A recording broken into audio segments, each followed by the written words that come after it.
Welcome to the next component of the teaching the New South Wales K-6 syllabus. My name is Keith Wolfson, and I'll be taking you through this section as well.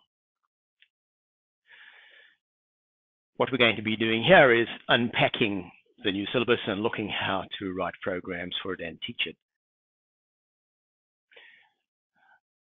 And I'll read whatever I'm using on the screen. I know sometimes that feels like the presenter's duplicating, but I find it works better that way. Often when planning and preparing for teaching a syllabus, we jump to the important parts of the document, the outcomes and content. Is there value in examining the other parts? What is a syllabus? That perhaps helps answer the question. It's a learning statement of where we want to go and the roadmap of how we plan to get there. The syllabus structure is based on planning statements founded in organization theory: values, mission, goals, and objectives. And the New South Wales syllabuses follow that same structure, but it names those elements differently from organization theory convention.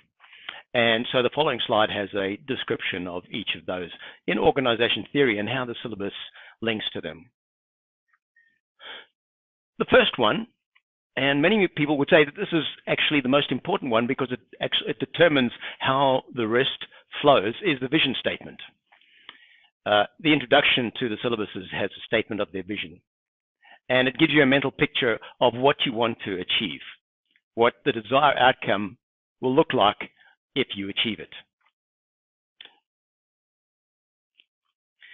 The mission statement, and this is in the rationale and the aim, comes after the vision statement, and it's a general statement of what must be done, your mission, to achieve the vision. The mission statement consists of action statements. I suppose we're most familiar with missions from war movies, but really it's the same thing. The vision is what you want the mission to achieve, and then the mission statement says what the mission is going to do to get to that goal. After the vision statement and the mission statement, then are the strategy statements: goals, objective, actions, and action plans. And they flow from the mission and say, how are we going to dissect what we want to achieve from the mission to get there? Firstly, the goals, and the syllabus calls these objectives. And they're statements of how the mission will achieve the vision, what the syllabus wishes to achieve. The goals can be as general or as specific as we wish, and they're quite specific in syllabuses. So remember, the syllabus calls these objectives, but in organization theory, we call them the goals of the organization. Flowing from the goals are the objectives, which the syllabus calls outcomes, and this is where we get down to specific things, items that can be measured to see whether we're achieving our objectives or our outcomes. So the objective turns a goals general statement of what you want to accomplish into a specific quantifiable statement. That's really important, quantifiable, of what's going to be achieved. Usually, sometimes in corporate time frame, objectives, there's a time frame for achieving the objective, and we have that in the syllabus.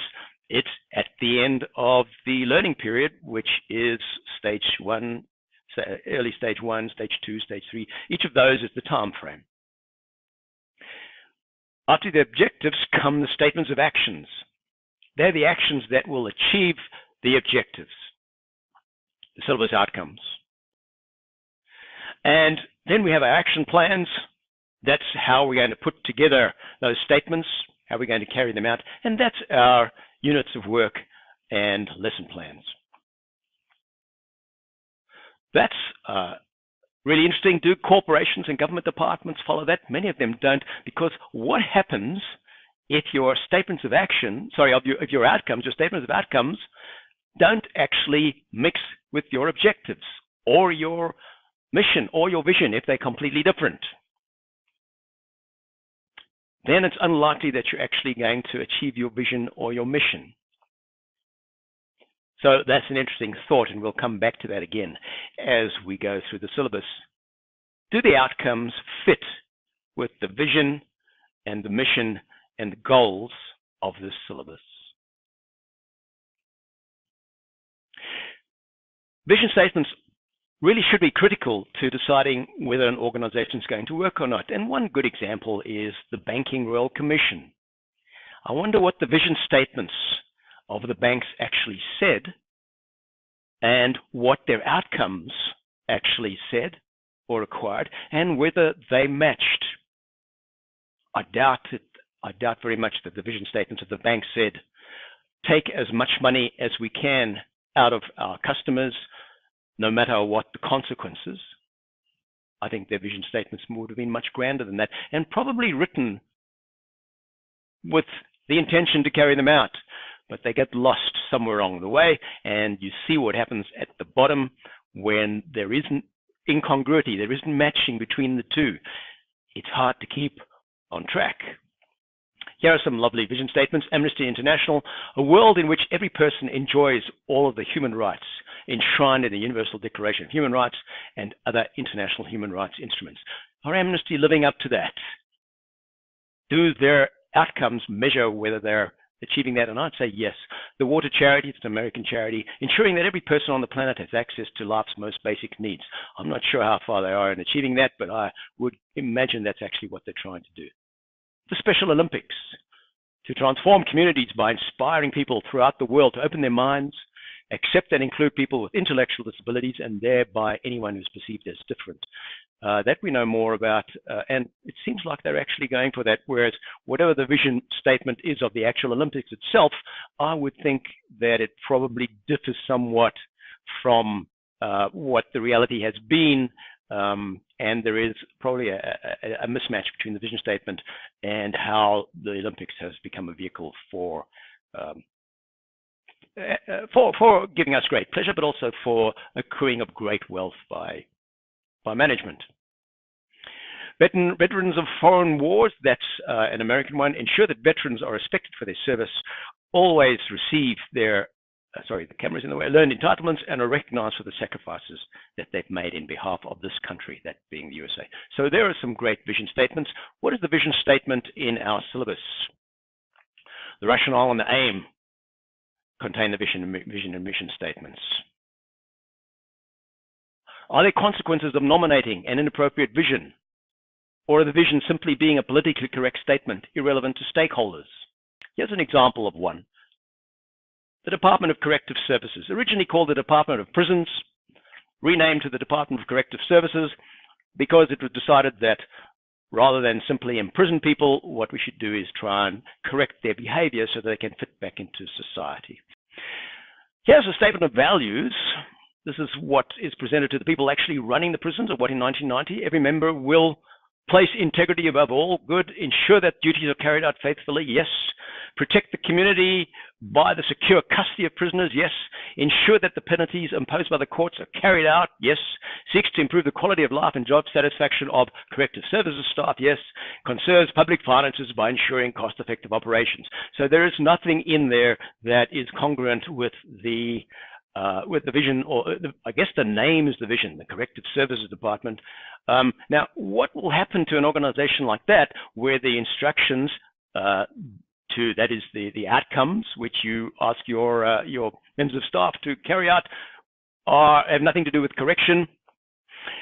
These are figures for 2004 to 2014. This shows the recidivism rate, and it shows that the recidivism rate is quite low to start off with, but then by the time you get to 2,000 days after the time of imprisonment, and it could be for house arrest or for imprisonment, slightly more than half have reoffended. They have not been corrected, so more than 50%. So if it's the Department of Corrective Services, that's the vision. It certainly wasn't doing a great job up to 2014.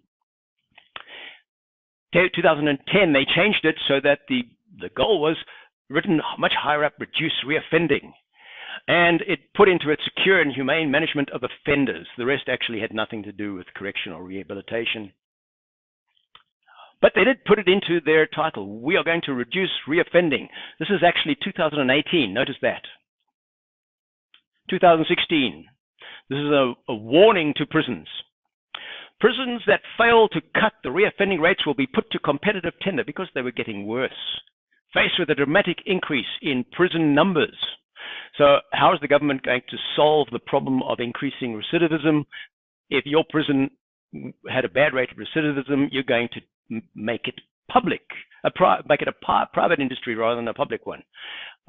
Presumably, they must have thought about the fact that the vision statement of the private prison companies did not have something in it which said, our primary goal is to put ourselves out of business by achieving a 100% recidivism rate.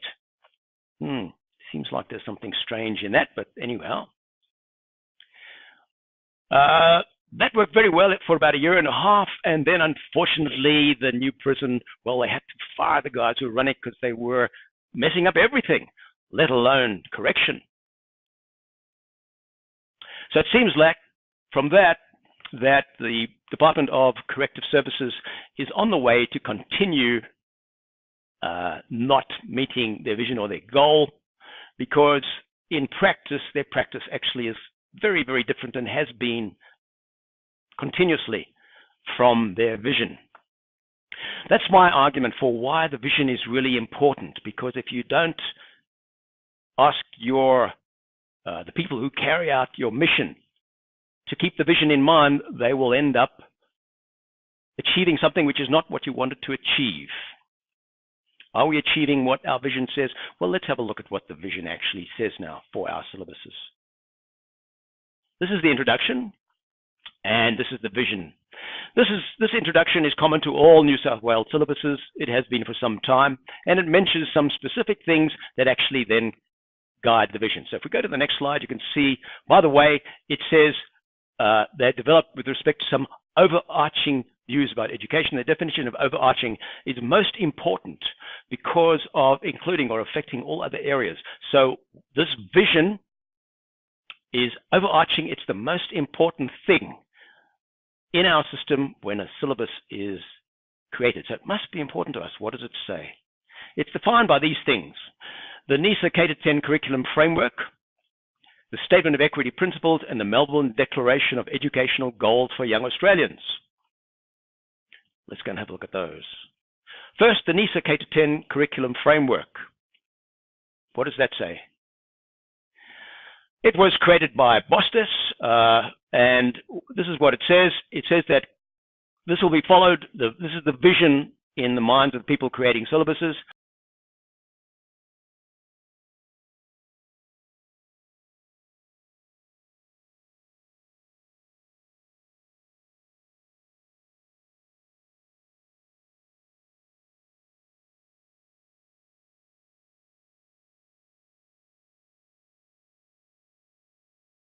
So really, I guess the two that interest us that we don't have to go and research further is it's framed with a clear understanding of the purpose for the learning.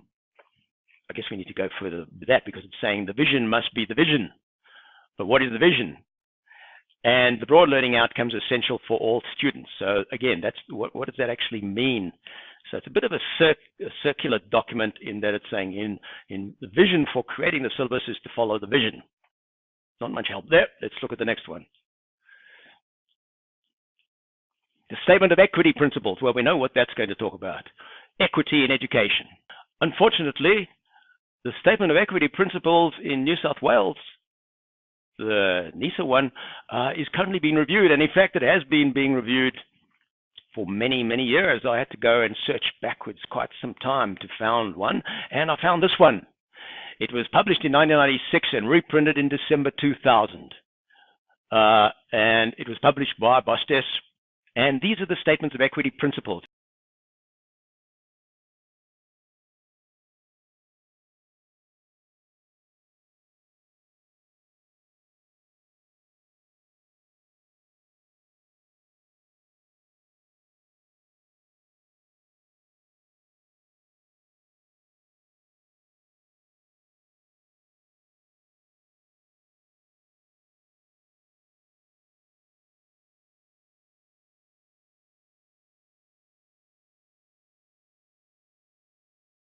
But I wonder if since December 2000, with the changes in the world, there are things that we might be looking at that we'd also include in our vision for our education.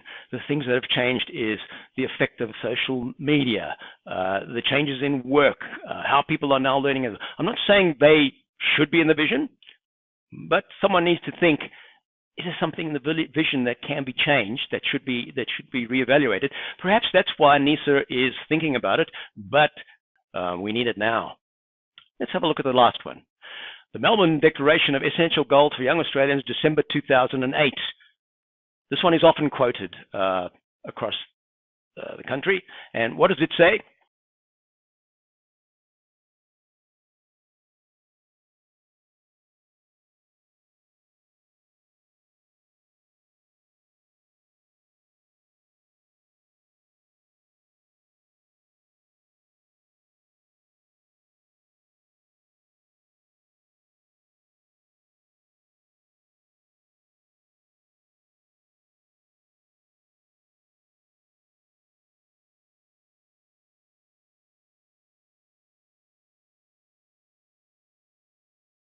I guess when they said school sectors, they include us as teachers. I'm a teacher myself, as you would know.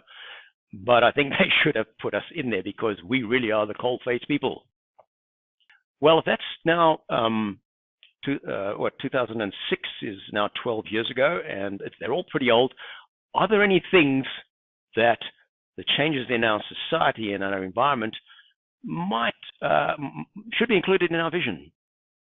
They're important questions for you because there's nothing to stop you from saying, I am going to teach that vision, but I think I have the duty to my children to include other things that will be necessary for their successful and fruitful participation in our society. Before we finish off with a vision, evidence-based practice has been recognized as being essential to improving education and teaching. We know that well as teachers because they keep on throwing it at us. They say evidence practice has shown that teachers are the most important things, and because our education system is not doing so well, that must be the fault of the teachers. In fact, further research shows that it's probably not, and we as teachers know that it isn't. But does the evidence indicate that the vision enunciated in the documents referenced by the New South Wales syllabuses has been accomplished? So we're required to produce evidence that we have achieved what we're asked to achieve in our syllabus. That's in our assessments. And presumably some evidence is being collected by the education departments. Let's have a look at the evidence ourselves. So firstly, the equity vision.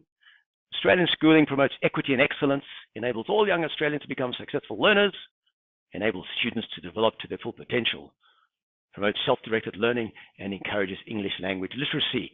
Where are we with that? PISA results don't look good, but what can we learn from the latest? Yet over this time, now we know that PISA has got experts who say that it is not a good test. There are others experts who say it is a good test, and I'm not qualified to answer that question.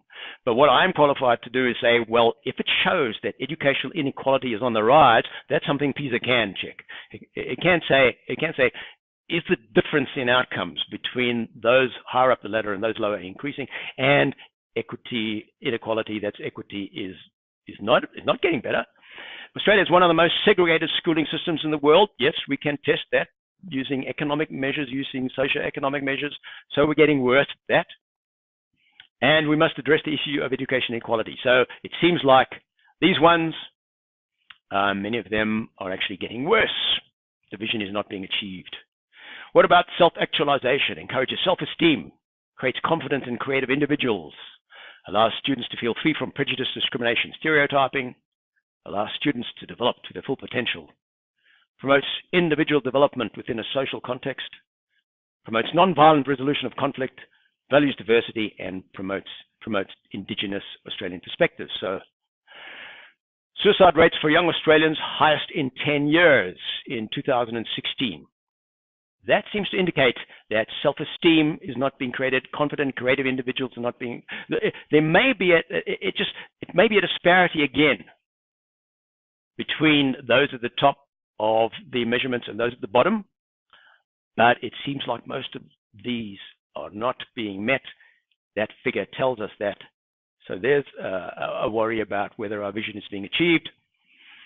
Here's a more recent one. In 2017, Australia becoming a more racist country, survey found. Increasing number of people think Australian. This is Australians who think it.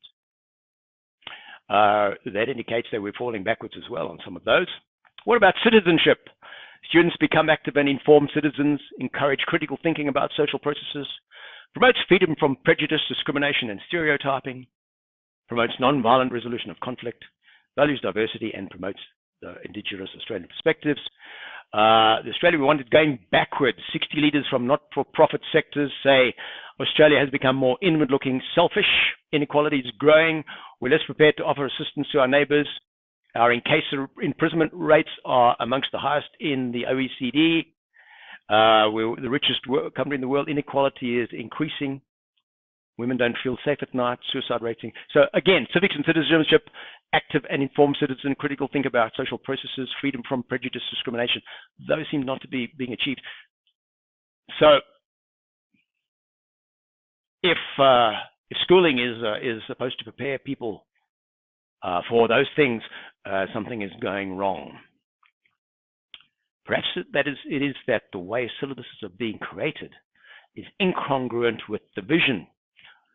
That was the case with the banks. That was the case with the churches. That was the case with the Department of Corrective Services. It may be easy to say, well, no, it's not the case with our education system, but perhaps we should stop and think, is there something going wrong in the outcomes, the way we're defining outcomes?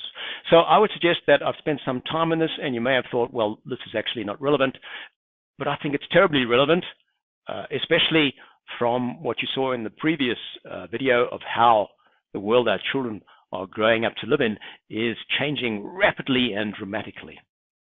So I'm asking the question, will, in its own small way, this new syllabus help in some way to reverse those trends, or continue, or even exacerbate them? Let's see if we can find some answers whilst we go through the syllabus. This is the science and technology syllabus, and technology also is part of science. So what considerations do we need to take into account when we're teaching the new syllabus? Well, this may be one of them. How is science viewed in Australia? You know, if all of Australians think that maths is a waste of time, we've got a problem, and very few people will be interested in maths. If they think that literature is a waste of time, they won't read. Does it affect our society? It definitely does. So what about how science is viewed? Well, this is a bit of a problem. There are 33 OECD countries that have a minister who has responsibility for science or research. There are 3 that don't: Australia, Hungary, and Mexico. Is that a problem that this is the attitude towards science? Let's move on and have a look. So this is the spending as a portion of GDP in 2015, and Australia is right near the bottom there. Our main research and development institution was the CSIRO, and their budget is being cut. The huge cuts were made in 2016, and that killed our climate change research. But even this mineral research, that's a weird one, because we earn enormous amount of money from mineral research. And the Wi-Fi lab, you may have known that that it was actually the CSIRO who invented and patented Wi-Fi. Australia's spending on research plummets far below the OECD average. This is just a few months ago in 2018. Does this matter? Is it relevant to us? Do we need to be cognizant of this as science teachers when we teach this new syllabus? Again, this is not out of place in this syllabus discussion, because the responsibility on us as science teachers to try and do the best we can, this addresses what is the best we can do. So let's have a look at this. What does it mean in teaching science in Australia? It means that only 9% of Australian final year secondary students choose to study science, compared to 78% in Singapore. Why is that the case? Australian students are as intelligent as those in Singapore or anywhere else in the world. Our highest achievers do as well as any high achiever in the world. But our kids judge us by what they hear and observe rather than what they're told. We know that. Australian primary school students especially experience the enjoyment of scientific exploration. that young students everywhere do. So this interest in science does not start in primary school, but as soon as let's carry on, but they also become aware of the denigration of science by some in the political mainstream, by special interest business, and by special interest media. When they move up to secondary school and even in primary school, there's opinions of powerful politicians, powerful business, and powerful media promoting anti-science messages, makes respect for science confusing and suspect, so that by secondary school, science has a negative connotation, and it often attracts peer pressure and social cost to those who study it. As primary school teachers of science, we can counter these effects by buttressing our students against that political, media, and invested interest denigration of science before they enter secondary school. Only if we're aware of this problem can we think, I've got to try and fix this up before they get there. This stuff that we're hearing and feeling about us is about science. It's really having a physical, powerful effect in that Australia has decided that science is not worth doing in secondary school and as a career. And we need to try and fix that. And Australia is suffering and will suffer from a lack of people with a love of and interest in science. And we as primary school science teachers, and I have taught science in primary school, we can change that. If we're aware of it, we can start telling our students there is misinformation there that's going to try and tell you that science is no good. And what we're going to find out is that science is wonderful. It's very important. And when we go to secondary school, we're going to say, I'm not going to fall for this stuff. I'm going to do what I believe in. And so that's why I think that's really important, because if we don't do that, that 9% could go down to something, to nothing. I don't know if it could, but wow, that's a very low figure. Right. Thank you for sitting through that with me and accommodating my belief that the syllabus vision is critical in teaching a syllabus. So having reviewed the syllabus introduction, we'll now look at the mission. That is, how does the syllabus envisage achieving its vision? And the mission is detailed in the syllabus rationale.